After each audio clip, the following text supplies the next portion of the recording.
था भारतीय जनता पार्टी के सौर केशव मौर्य हैं और केशव मौर्य के द्वारा सभी लोग जुड़ उसके पहले से भी लोग जुड़े हैं और आज भी उनके जाने से कोई मौर्य समाज में फर्क नहीं पड़ा है। मौर्य समाज अपना नेता केशव मौर्य को मानता है। 5 साल के पहले ये बात कहे होते कि पिछड़ों का, नौजवानों का, दलितों का शोषण हो रहा है, तब ये बात मानी जाती है। सभी लोग जानते हैं कि अपने स्वार्थ के लिए वो भारतीय जनता पार्टी को छोड़ के जा रहे हैं। निश्चित तौर पर पूरे उत्तर प्रदेश में गोरखपुर का एक रिकॉर्ड बनेगा। योगी आदित्यनाथ महाराज जी अनगिनत मतों से जीतेंगे और फिर से वो मुख्यमंत्री की कुर्सी पर विराजमान होंगे।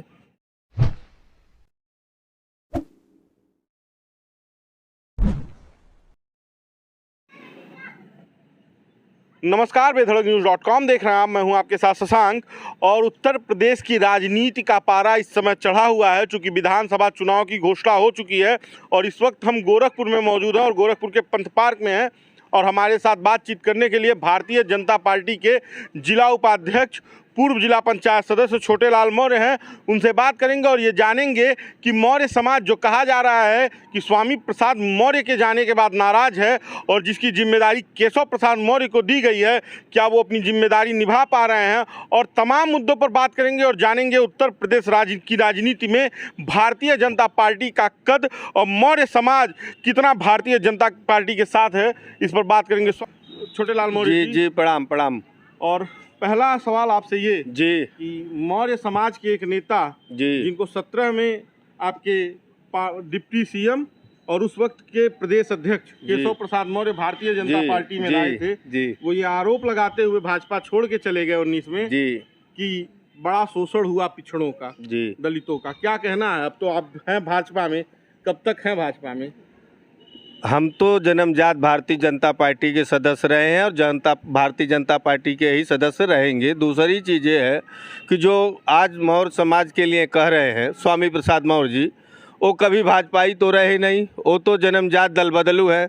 कभी वो आरएलडी में रहे, कभी जनता दल में रहे, फिर बीएसपी में रहे, अब भाजपा में आए। उनके न आने से कोई फर्क पड़ा था, न कोई जाने से फर्क पड़ा था। भारतीय जनता पार्टी के सौर केशव मौर्य हैं और केशव मौर्य के द्वारा सभी लोग जुड़ उसके पहले से भी लोग जुड़े हैं और आज भी उनके जाने से कोई मौर्य समाज में फर्क नहीं पड़ा है। मौर्य समाज अपना नेता केशव मौर्य को मानता है।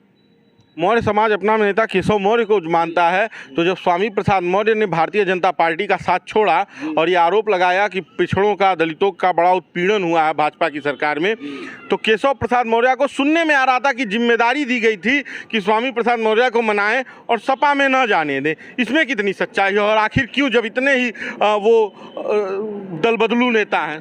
स्वामी प्रसाद मौर्य को अगर इतना ही पिछड़ा और दलित और नौजवानों का अगर चिंता था तो जब वो सरकार में तब एक बात क्यों नहीं कहे? उनको तो ये बात पहली कहनी चाहिए थी ना। आज जब उनको लगा कि हमको भारतीय जनता पार्टी जहाँ से हम लड़ते हैं वहाँ से टिकट, हमारे अपने बच्चे को भी टिकट मांग रहे थे, अपने नात रिश्तेदार को टिकट मांग रहे थे। 5 साल के पहले ये बात कहे होते कि पिछड़ों का, नौजवानों का, दलितों का शोषण हो रहा है, तब ये बात मानी जाती है। सभी लोग जानते हैं कि अपने स्वार्थ के लिए वो भारतीय जनता पार्टी को छोड़ के जा रहे हैं। जो अपने स्वार्थ के लिए ऐसे लोग जा रहे हैं, तो आए थे तो चले भी गए, तो ऐसे लोगों को स्वागत क्यों करवाया जा रहा है? अभी आपने अपर्णा यादव को ला लिया, तो फिर ये होगा कि स्वार्थ बस आई और चली गई। ये पार्टी बहुत बड़ी है, परिवार है। जो हमारे परिवार में आना चाहेगा हम उसे कैसे दूर करेंगे? जो भी आए उसका स्वागत है, लेकिन वैचारिक आधार पर भारतीय जनता पार्टी जो अपना कार्य किया है, जो उसके कार्यकर्ताओं वैचारिक आधार से जुड़े हुए हैं, न कि स्वामी प्रसाद मौर्य के आने से जुड़े हुए हैं। चलिए अब लखनऊ से गोरखपुर आते हैं और एक पुराना परिवार जो भाजपा के साथ जुड़ा था, उपेंद्र दत्त शुक्ल का, स्वर्गीय उपेंद्र दत्त शुक्ल का, वह भी ये आरोप लगाते हुए भाजपा को छोड़ दिया और जाके समाजवादी पार्टी का दामन थाम लिया कि हमारी भी उपेक्षा हुई है। ब्राह्मण वोट पहले से बितका हुआ है। लोग आरोप लगाते हैं कि भारतीय जनता पार्टी की सरकार में ब्राह्मणों का बड़ा शोषण हुआ है। इसमें क्या सच्चाई है? और उपेंद्र दत्त शुक्ला जो जन्म से जुड़े हुए थे और आप लोगों ने तो उनके साथ काम किया है, उनकी उपेक्षा इतनी क्यों हुई? अब ये कहने की बात है, भारतीय जनता पार्टी सब समाज की पार्टी हो, किसी की उपेक्षा नहीं करती है। अब रह गया सवाल कि अपनी बात कुछ लोगों की होगी जो अपनी बात रखते होंगे, लेकिन हम लोग समाज में घूम रहे हैं। देखिए हमारे साथ ब्राह्मण ही लोग घूम रहे हैं, कहीं इनसे सबसे किसी से पूछ लीजिए कि कोई नाराज़ है? भारतीय जनता पार्टी से, क्योंकि भारतीय जनता पार्टी ब्राह्मण समाज का जो मूल चीज़ है, जो धर्म कर्म, अगर भारतीय जनता पार्टी धर्म की बात, लोग कहते हैं कि भारतीय जनता पार्टी धर्म की बात करती है, भारतीय जनता पार्टी सनातन धर्म की बात करती है। सनातन परंपरा जीवित रहेगा तभी ब्राह्मण परिवार का सम्मान भी जिंदा रहेगा।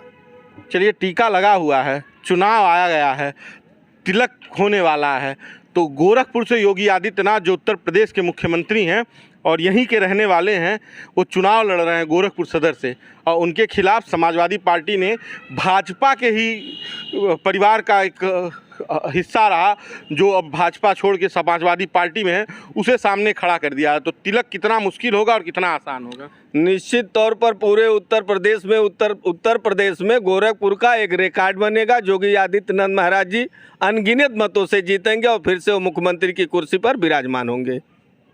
आसान चुनाव होगा जैसा आपको लग रहा है, क्योंकि जो उपेंद्र दत्त शुक्ल परिवार की से ही लाकर समाजवादी पार्टी ने खड़ा कर दिया आपके सामने, जो आपकी अंदर की बातें जानता है। और लोकसभा में तो योगी आदित्यनाथ यहाँ से लंबे मतों से जीतते रहे, लेकिन विधानसभा जो आपकी लगातार रही, और जो आपके साथ थे राधा मोहन दास अग्रवाल, वो भी नाराज बताए जा रहे हैं। ये तो विरोधियों के कहने की बात है कि हर पार्टी हर व्यक्ति को कहीं न कहीं वो नाराज कहता है, लेकिन निश्चित तौर पर आप जानिए कि भारी बहुमत से योगी आदित्यनाथ गोरखपुर से जीतेंगे। ये एक अंतिम सवाल करते हैं कि आप भी दावेदारी में हैं जी टिकट की। जी, आपको अगर चुनाव में टिकट दिया जाता है तो अपनी विधानसभा के लिए 3 कौन से बड़े काम करेंगे जो सही जनवा के लिए जरूरी है? वैसे तो ये माननीय मुख्यमंत्री जी का गृह क्षेत्र है और मुख्यमंत्री जी ऐसे बड़े बड़े काम कर दिए हैं जो निश्चित तौर पर हम लोगों के सोच से दूर की चीज़ थी।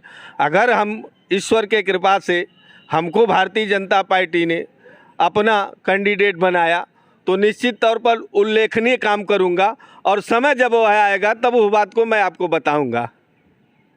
चलिए, हमसे बातचीत करने के लिए धन्यवाद। तो ये थे हमारे साथ भारतीय जनता पार्टी के जिला उपाध्यक्ष छोटे लाल मौर्य, जिन्होंने बताया कि अगर हमें भाजपा टिकट देती है तो हम उल्लेखनीय कार्य करेंगे अपने विधानसभा क्षेत्र में, और इस बार फिर पुनः भारतीय जनता पार्टी सरकार बनाएगी और गोरखपुर की जो जीत है वो रिकॉर्ड मतों से होगी और मुख्यमंत्री योगी आदित्यनाथ पुनः उत्तर प्रदेश के बनेंगे। बाकी का बेधड़कnews.com आप देख रहे थे। धन्यवाद। अगर आपको वीडियो अच्छा लगे तो हमें कमेंट बॉक्स में बताइए और इस वीडियो को आप ज़रूर शेयर कीजिए। धन्यवाद।